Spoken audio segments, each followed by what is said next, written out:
The most effective manipulation never feels like manipulation.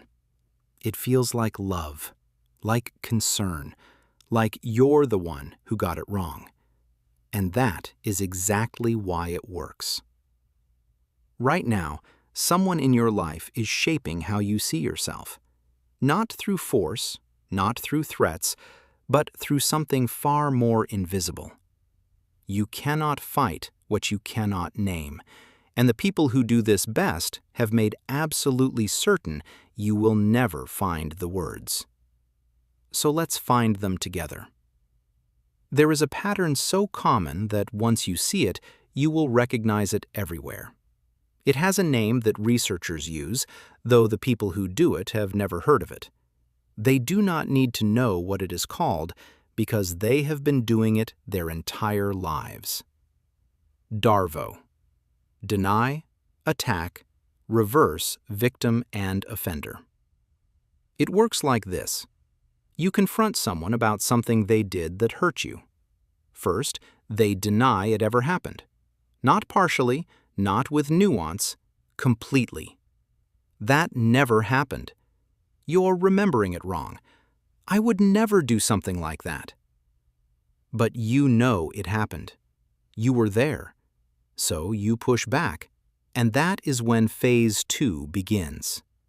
Attack. Suddenly, the conversation is no longer about what they did. It is about what is wrong with you for bringing it up. You're so paranoid. You always do this. Why do you have to ruin everything? Notice what is happening. You came in with a grievance, and now you are defending your right to have feelings. The original issue has vanished completely. And then comes the final move, the reversal. Somehow, impossibly, they are now the victim. I can't believe you would accuse me of something like that. After everything I've done for you, you've really hurt me by bringing this up. And now you are apologizing for being hurt by them. DARVO works because it hijacks your empathy.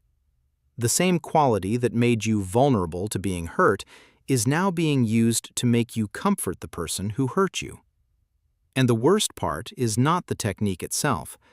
The worst part is how invisible it becomes over time. After enough cycles, you stop bringing things up entirely. Not because the problem's resolved, because the cost of naming them became too high. But DARVO is only one tool in a much larger kit, and the next one is far more insidious because it does not require any words at all. Intermittent reinforcement. It is the reason you cannot stop checking your phone. It is the reason casinos do not let you win every time. And it is the reason that relationship you cannot explain keeps pulling you back. Here is how it works. If someone gives you warmth every time you interact, you appreciate it, but you expect it. It becomes the baseline. But if someone gives you warmth unpredictably, sometimes overwhelming, sometimes absent, something very different happens. Your brain starts hunting.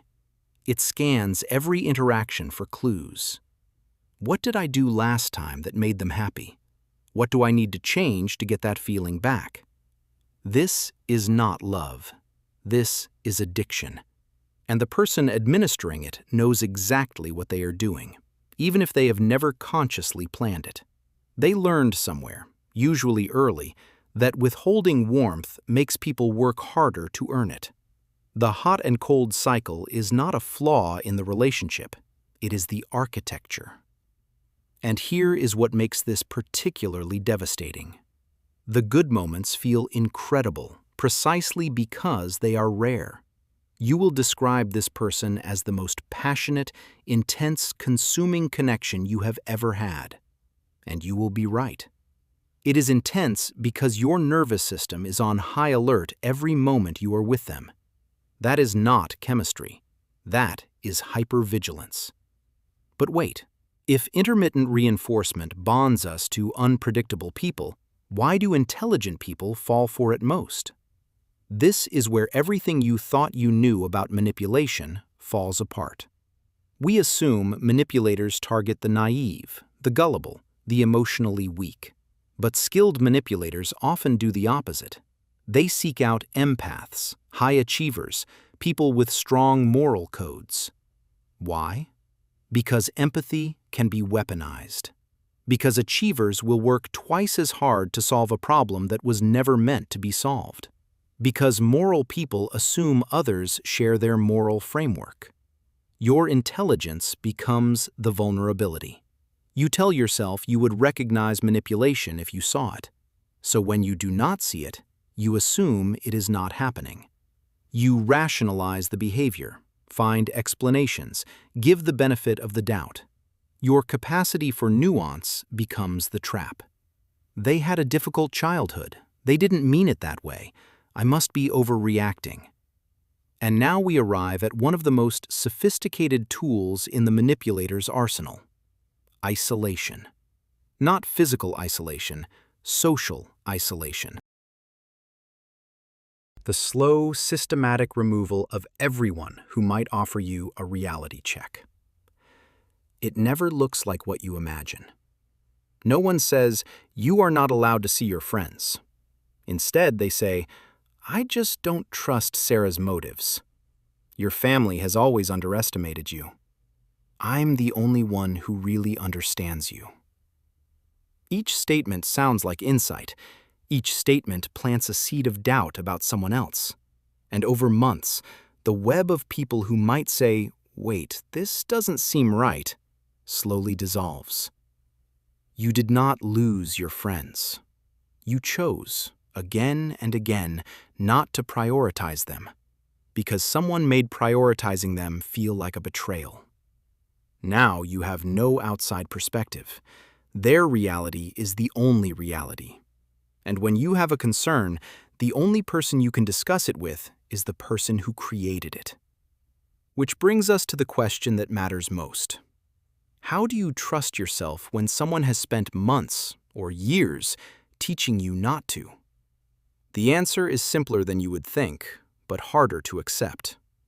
Your body knows. Even when your mind has been trained to ignore, minimize, and explain away, your body keeps score. Pay attention to the tightness in your chest when they enter a room. Pay attention to the exhaustion after what should have been a normal conversation. Pay attention to the relief you feel when they cancel plans. These are not neuroses. These are data. There is a phrase survivors use that captures this perfectly. Something is wrong, but I don't know what. That feeling is the diagnostic. When everything looks fine on paper, but something in you keeps insisting it is not, listen to that voice. It has been trying to protect you all along. But here is the part no one tells you. Recognizing the manipulation is not the hard part. Accepting that it was deliberate, that is the hard part. Because if they knew what they were doing, then the person you loved was never real. The version of them that felt safe was a performance. The intimacy was calculated. The future you imagined with them was never going to exist. This is why people stay longer than they should. Not because they cannot see it, but because seeing it means admitting that everything they invested was real, but the return never was. And that is a grief most people are not prepared for. So let's talk about what comes next. If you recognized something in what I have described, not just intellectually, but in your stomach, pay attention. Your first instinct will be to question whether it counts. Mine wasn't as bad as that. They probably didn't mean it. That voice is not your conscience. That voice is their training still running in the background of your mind. Manipulation does not require extremity to be real. It only requires that you were made to distrust your own perception. And if that happened, if someone systematically replaced your judgment with theirs, the damage is real regardless of their intent. Here is what recovery looks like. It is not about becoming suspicious of everyone. It is about learning to notice how different people make you feel and trusting that information. With safe people, you feel more yourself after spending time with them. With unsafe people, you feel less. That is not opinion. That is measurement. And once you start measuring, patterns emerge quickly. The manipulator in your life may never admit what they did. They may never change. You do not need their confession to heal. You do not need them to validate what happened for it to have happened. Your memory is real. Your pain was real. And the fact that you could not articulate it does not mean you were wrong. The vocabulary was kept from you deliberately. Now you have it. DARVO: deny, attack, reverse victim and offender. Intermittent reinforcement: the unpredictable reward that creates addiction.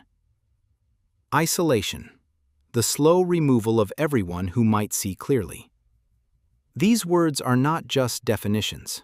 They are the map back to yourself. And here is the final thing I need you to understand. The fact that you were manipulated does not make you weak. It makes you someone who trusted. Someone who believed people meant what they said.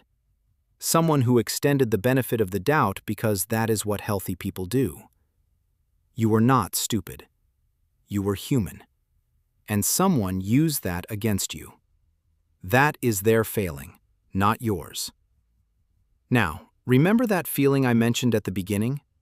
The one where something felt like love but left you smaller? You were not imagining it. You were never imagining it. The clearest sign that someone was manipulating you is the relief you feel when you finally believe your own memory.